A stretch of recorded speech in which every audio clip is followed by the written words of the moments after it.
Nice.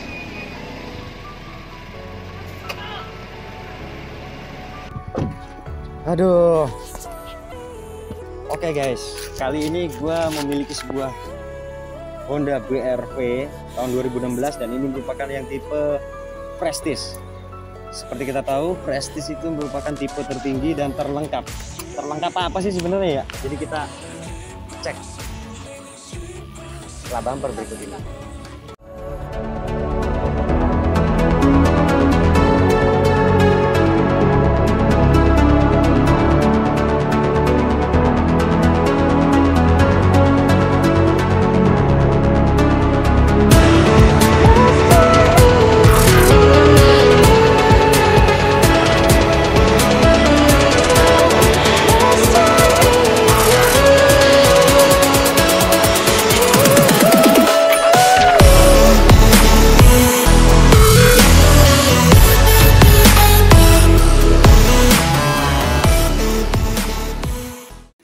Oke, kita awali dari bagian mesinnya dulu deh ya. Karena mau hujan jadi kita nggak usah lama-lama deh. Udah capek kehujanan. Oke.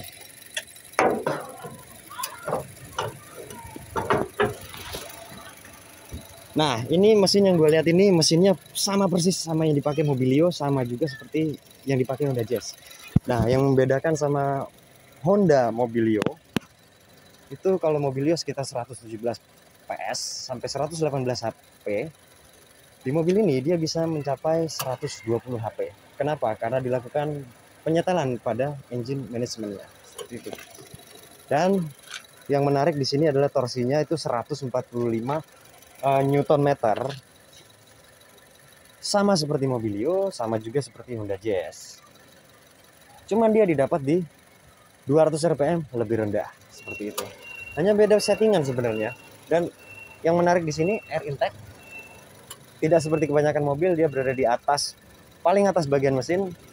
Dan ini menyedot anginnya, prosedur penyedotan anginnya itu tidak dari depan, melainkan dari bawah. Jadi ini sangat berfungsi dan sangat berguna ini melewati banjir. Ini semestinya aman teknologi seperti ini.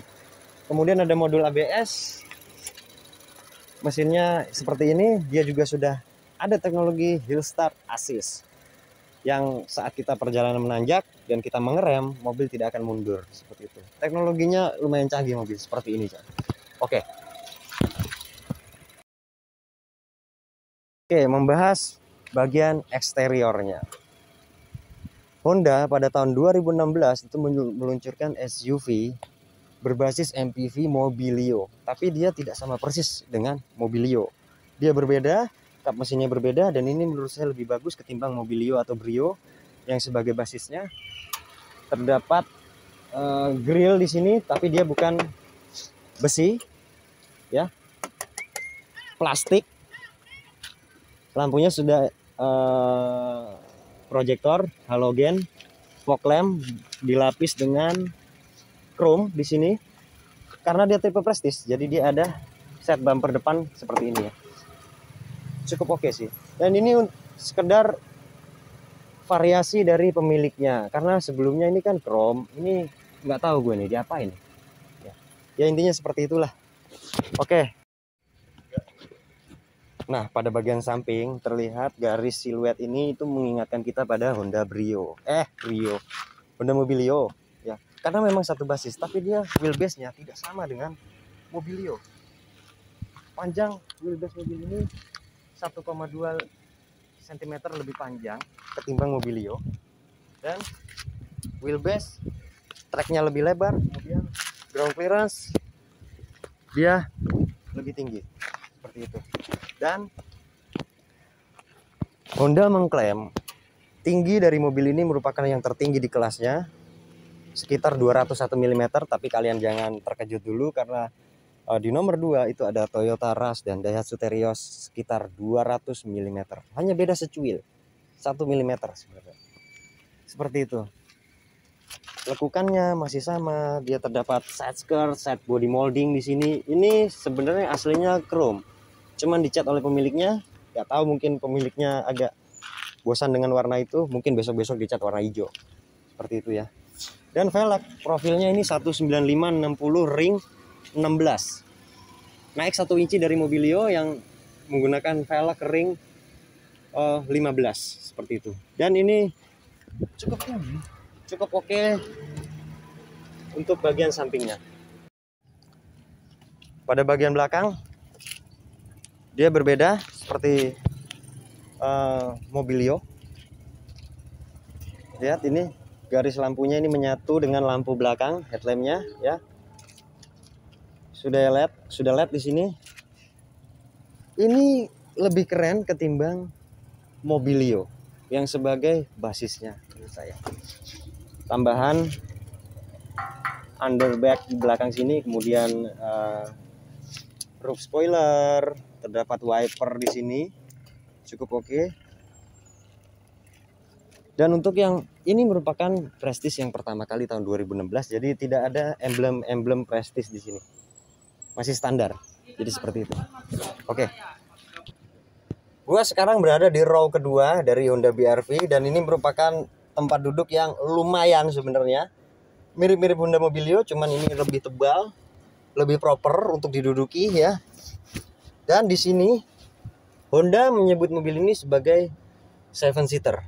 Tapi menurut saya ini 6 tambah 1 karena penumpang di tengah sini itu tidak tersedia headrest. Sebagai info, headrest itu tidak, maksud saya sebagai informasi, headrest itu tidak untuk hanya mengistirahatkan kepala, tapi sebagai safety. Saat Anda ditabrak dari belakang, maka Anda tidak akan mengalami patah leher seperti itu ya. AC sudah double blower. Semua partikel-partikel di sini terbuat dari plastik keras, tidak ada bahan yang empuk-empuk di sini. Dan karena dia front wheel drive, jadi tidak ada channel di sini yang mengganggu di tengah ya. Saya tingginya 165 cm, itu posisi duduk saya, dan legroom masih cukup memadai. Headroom saya tidak kejedok plafon. Dan kursi ini bisa maju mundur serta reclining meski pengaturannya manual ya. Tidak ada armrest di sini karena rivalnya juga tidak pakai armrest seperti itu. Dan total di sini, meskipun dia punya satu penyimpanan tertutup di depan sana, dia ada sekitar 15 penyimpanan terbuka. Yang diantaranya adalah 11 cup holder. Cukup banyak di sini tempat penyimpanan. Cukup banyak. Jadi kalian gak bakal kehausan kalau kalian perjalanan jauh seperti itu. Oke, saat ini saya sedang berada di kursi pengemudi Honda BR-V. Kalau ditanya posisi duduknya ini dengan Mobilio sama, karena memang masih satu basis. Posisi duduknya ini sama, posisinya nyetirnya sama, setirnya juga mirip-mirip, cuman dia ada bedanya, ada steering switch audio di sini ya, seperti itu. Dan material-material yang digunakan ini berbahan plastik keras, cuman desain dari dashboard ini berbeda dengan Mobilio, terkecuali Mobilio facelift ya. Ini lebih baik sebenarnya. Dia dashboardnya mirip Honda Jazz ya, dan cukup proper di sini. Setir bisa diatur tilt steering ya, meski belum telescopic steering, tidak bisa. Kemudian untuk AC-nya, kita lihat AC-nya di sini. AC dia sudah digital, tapi belum climate control karena dia belum auto juga di sini. Tapi pengoperasiannya cukup mudah di sini ya, dengan tombol. Tidak seperti HR-V yang menggunakan touchscreen. Jadi ini cukup aman saat kalian mengoperasikan AC sambil nyetir. Kemudian head unitnya seperti ini. Saya agak kurang paham nih, agak gaptek di sini. Oke. Dia sudah bisa pengaturan Android Auto sepertinya di sini. Ada aux in, kemudian HDMI, dan yang menarik ada fitur Nano E di sini. Seperti kita ketahui, Nano E itu merupakan pengembangan dari perusahaan AC. Jadi dia cara kerjanya seperti mengeluarkan partikel-partikel mini yang mendisaktifkan bakteri di dalam kabin mobil seperti itu. Dan menjaga kelembapan udara di dalam mobil. Jadi kebanyakan orang ngomong kalau naik mobil ini tuh kita bisa awet muda dan keriput-keriput itu menghilang. Gue nggak tahu deh, apa kita coba dulu ya.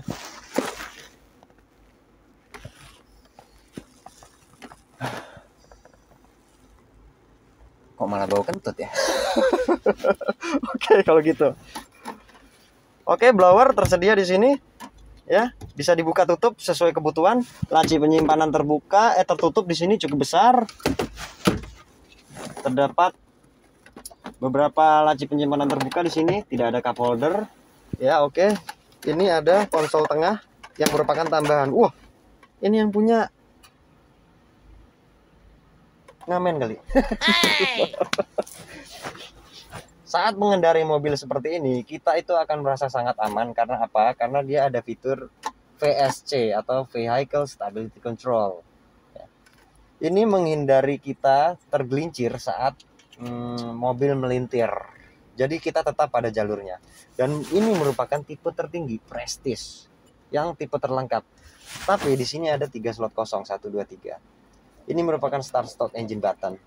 Kalau saya beli mobil yang udah judulnya tipe tertinggi tapi ada 3 slot kosong seperti ini, saya rasa itu kurang lengkap gitu. Padahal judulnya udah tipe tertinggi, tapi kenapa ini masih pada kosong ya? Oke, saya tidak komplain dengan masalah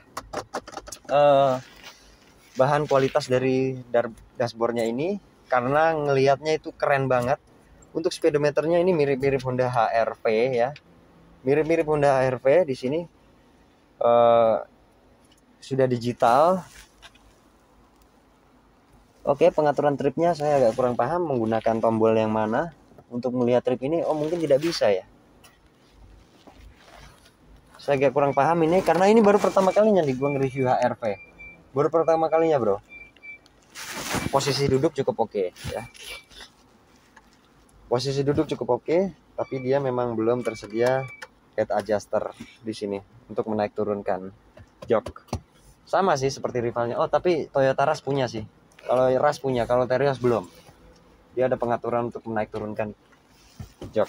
Dan untuk seat belt tersedia, tapi belum head adjuster di sini ya. Belum bisa diatur ketinggiannya. Kemudian SRS airbag di sebelah posisi pengemudi juga ada di sini. Cukup oke. Oh, ini ternyata tombol untuk melihat range konsumsi bahan bakar kita di dalam kota maupun di luar kota. Itu sisa bensin kita itu ada di sini.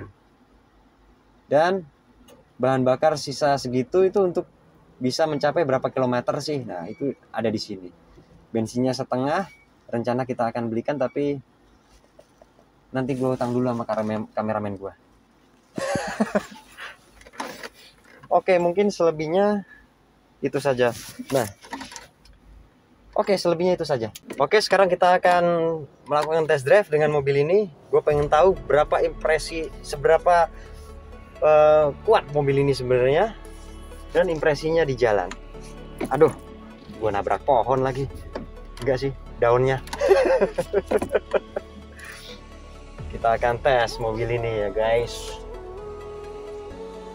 Dan ini untuk pertama kalinya gue naik Honda BR-V. Sebelumnya gue pernah pakai yang HR-V dan itu mantap pokoknya mobil itu. Pengendaliannya lebih dewasa. Oke.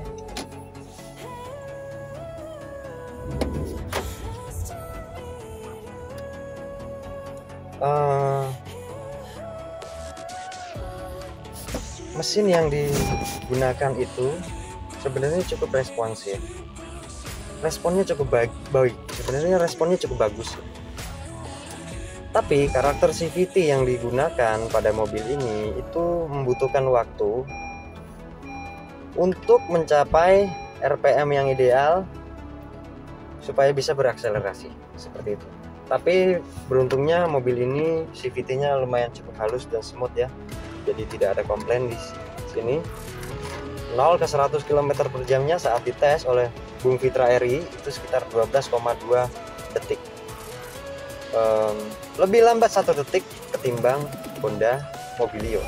Karena memang bobot mobil ini yang lebih berat serta tinggi mobil ini ya.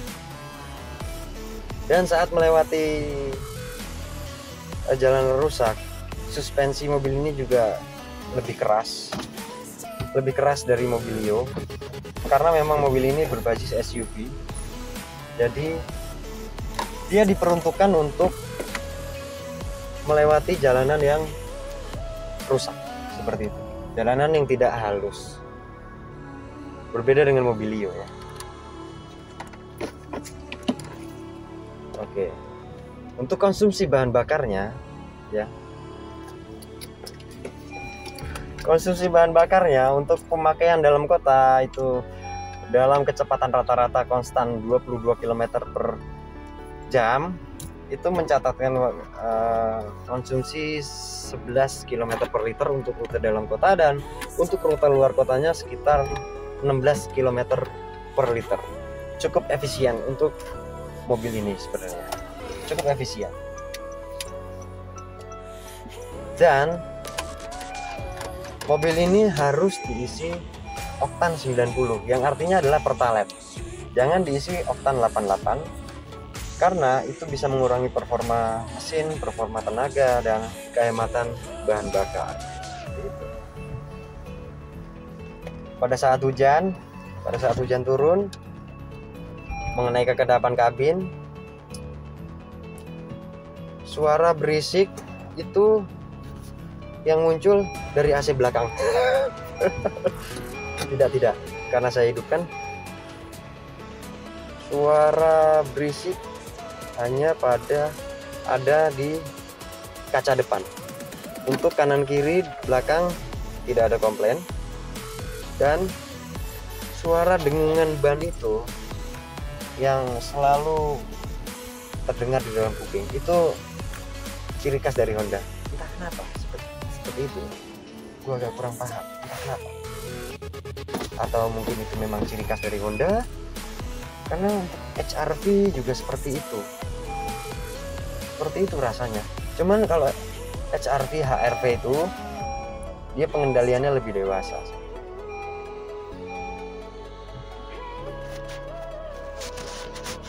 Oke, karena dia adalah CVT, jadi transmisinya cukup smooth di sini, cukup baik, ya.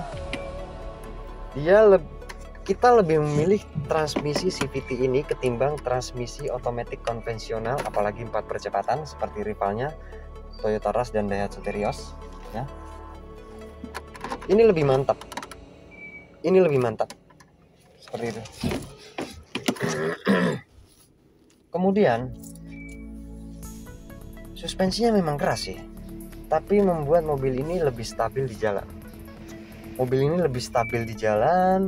Kelimbungan itu tidak terasa, tidak seperti rival-rivalnya ya. Ini lebih mantap.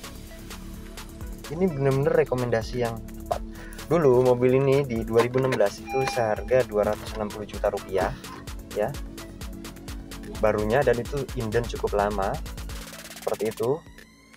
Kalau rivalnya Rush itu sekitar 230 sampai 260 jutaan juga sih sebenarnya sih ya. Nambah uang sedikit sebenarnya dari mobil ini, itu kita udah bisa beli HR-V yang memiliki pengendalian lebih dewasa. Cuman ada plus minusnya sebenarnya. Kalau kalian beli HR-V, kalian tidak akan mendapatkan akomodasi yang seluas ini di mobil SUV seperti ini. Kalau kalian membeli BRV, kalian akan mendapat akomodasi yang cukup banyak, cuman mengorbankan sisi kemanusiaan dalam menyupir mobil. Gue ngomong apa sih? Ya seperti itu. Tapi ini cukup oke sih, mobil ini cukup oke. Ini merupakan rekomendasi yang tepat. Sangat mantap mobil ini. Meski ya partikel-partikel atau material-material yang digunakan pada mobil ini itu terbilang cukup murah ya, dari mulai setir ya, kemudian ini, dan tidak ada trim halus apapun di sini ya, tidak ada trim halus apapun di sini. Ini plastik semua.